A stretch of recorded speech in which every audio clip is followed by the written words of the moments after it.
Hello guys, कैसे हैं आप लोग। मैथ्स के आज वीडियो के इस क्लास में हम लोग बात करते हैं चैप्टर नंबर 3 मैट्राइसिस के बारे में। ओके, मैट्राइसिस मैट्रिक्स का प्लूरल फॉर्म होता है बेटा।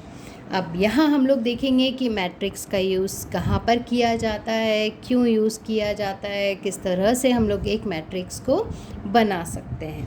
भाई देखो, जो मैट्रिक्स है वो मैथ्स का एक बहुत ही पावरफुल टूल माना जाता है। दैट मीन्स आप मैट्रिक्स की सहायता से किसी भी टफ क्वेश्चन को बहुत इजी वे में सॉर्ट आउट कर सकते हैं बेटा। डिफरेंट एरियाज़ में मैट्रिसेस का यूज़ होता है। ओके, चलिए आगे देखते हैं कि किस तरह से आप एक मैट्रिक्स को बना सकते हैं। एक छोटा सा टॉपिक लेके चलते हैं यहाँ पर, एक छोटा सा टॉपिक जिसमें हम लोग बात करते हैं कि राधा के पास में 15 नोटबुक्स हैं। ओके, और जब हम इन्हें मैट्रिक्स के फॉर्म में लिखते हैं तो देखो, लॉन्ग ब्रैकेट बनाने का है और उसके अंदर 15 डाल देने का है। दैट मीन्स ये रिप्रेजेंट करेगा कि राधा के पास में पर्टिकुलर कुछ बुक्स, नोटबुक्स है। ओके, कितनी है? 15 है। अब नोटबुक के अलावा अगर राधा के पास में मान के चलते कि भाई 6 पेन्स हैं, ओके, तो आप इसे कुछ लॉन्ग ब्रैकेट में ही 15 बीच में गैप देना और फिर 6 के द्वारा आप इसको रिप्रेजेंट कर सकते हो। अच्छा, इसमें एक बात और कि क्या आप इनको हॉरिजॉन्टली रिप्रेजेंट कर सकते हो? नहीं बेटा, आप इसे वर्टिकल, देखो ये वर्टिकल फॉर्म में भी आप इसे रिप्रेजेंट कर सकते हैं। ओके, तो ये बात समझ में आ रही है, आप इसे कुछ इस तरह से भी रिप्रेजेंट कर सकते हैं। चलिए अब अगर बात करते हैं, हम लोग नंबर ऑफ स्टूडेंट्स को बढ़ा देते हैं, मतलब राधा, करीना और साथ में सिमरन की बात करते हैं ना। तीनों के पास में पर्टिकुलर कुछ नोटबुक हैं और कुछ पेन्स हैं। ओके, अगर हम इन्हें टेबुलर फॉर्म में लिखेंगे तो देखिए हम लोग कैसे लिखेंगे, ये हमने कुछ टेबुलर फॉर्म में इसको रिप्रेजेंट किया हुआ है। डन, ओके ना। इस तरह से अगर आप टेबुलर फॉर्म में लिखोगे तो आप इनकी एंट्रीज को लिख सकते हैं। लेकिन अगर उसी को हम मैट्रिक्स के फॉर्म में लिखें तो देखिए यहाँ पर हम इसे कुछ इस तरह से रिप्रेजेंट कर सकते हैं, है ना। जहाँ पर कि ये जो फर्स्ट वाला आप हॉरिजॉन्टल लाइन देख रहे होंगे 15, 6 है, ये किसकी एंट्री को शो ऑफ कर रहा है? राधा की एंट्री को शो ऑफ कर रहा है। करीना 10 नोटबुक्स, 2 पेन्स हैं।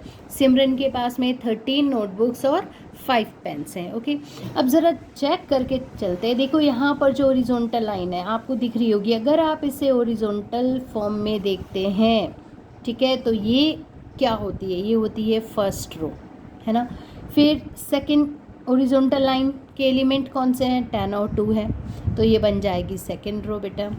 थर्ड 13, 5 मिलाकर थर्ड रो बन जाएगी। तो कहने का मतलब अगर आप सीधे फॉर्म में देखते हैं, एक बेंच पर जैसे बच्चे बैठते हैं, ठीक है, तो first bench, that means 2 element हैं 15, 6, तो उसको फर्स्ट रो बोलेंगे।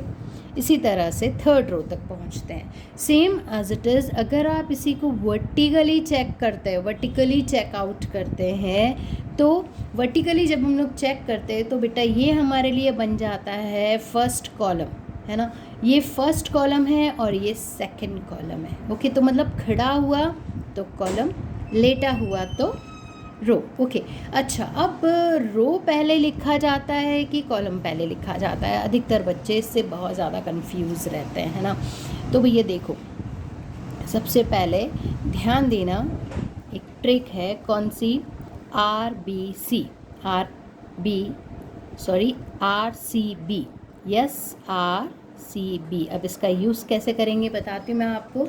अच्छा, इसी मैट्रिक्स को आप कुछ इस तरह से भी लिख सकते हैं, रिप्रेजेंट कर सकते हैं, कोई चेंज नहीं है। अब इसमें हमने एंट्रीज़ को चेंज करके लिखा हुआ है, दैट मीन्स 15, 6। अब राधा की एंट्री कुछ यहाँ पर हो जाएगी, ये करीना की एंट्री है और ये सिमरन की एंट्री है ना। और जब आप मैट्रिक्स को कुछ इस फॉर्म में रिप्रेजेंट करते हो तो देखो, हॉरिजॉन्टल लाइन, यस, 15, 10, 13 ये फर्स्ट रो को रिप्रेजेंट करेगा और 6 to 5 ये सेकंड रो को रिप्रेजेंट करेगा। सेम एज इट इज़, मतलब इसमें 2 रोज़ हैं हमारे पास में। और वर्टिकल लाइन अगर आप मैच करते हो तो we have 3 vertical lines and elements of these first column 15 6, second column में 10 2 और थर्ड कॉलम में 13 और 5 ये एलिमेंट हो जाएंगे। ओके अगर हम मैट्रिक्स की डेफिनेशन देखेंगे तो बेटा देखिए कैसे होती है। A matrix is an ordered rectangular array of numbers और फंक्शंस। दैट मीन्स मैट्रिक्स के जो एलिमेंट होंगे वो पर्टिकुलर नंबर्स भी हो सकते हैं और वही पर्टिकुलर कोई एक फंक्शन भी हो सकते हैं। ओके चलिए यहाँ पर हमने कुछ 3 मैट्रिक्स बनाए हुए हैं। अब ज़रा जल्दी से देखिए इसमें कितने नंबर ऑफ रोज़ हैं। Yes, first, second and third. मैंने अभी अभी आपको बताया था, मतलब इसका जो ऑर्डर है वो क्या हो जाएगा। इसमें नंबर ऑफ़ रोज़ कितनी है 3 और नंबर ऑफ़ कॉलम्स कितने हैं 2 कॉलम है। ओके ना। अब बच्चे मोस्टली कंफ्यूज रहते हैं कि पहले रो को लिखा जाता है या पहले कॉलम को लिखा जाता है। मैंने आपको अभी अभी यहाँ पर बताया RCB, ये royal Challengers Mumbai. Okay IPL की टीम के नाम से भी आप इसको याद रख सकते हैं RC मतलब रो और उसके बाद में कॉलम को लिखा जाता है बेटा। ठीक है, इसलिए कंफ्यूज नहीं होना, पहले रो को लिखना है। मतलब अगर मैं यहाँ पर देखती हूँ, चलो फटाफट से चेक करते हैं, तो भाई ये वाली हो जाएगी हमारे पास में फर्स्ट रो, ये हो गई सेकेंड रो और ये हो गई थर्ड रो। कितनी रोज़ हैं 3 रो है।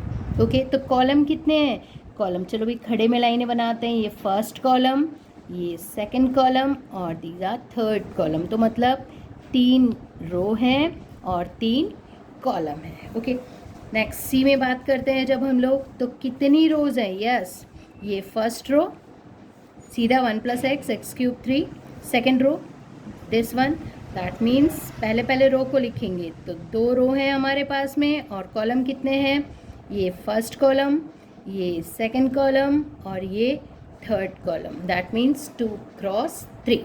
ओके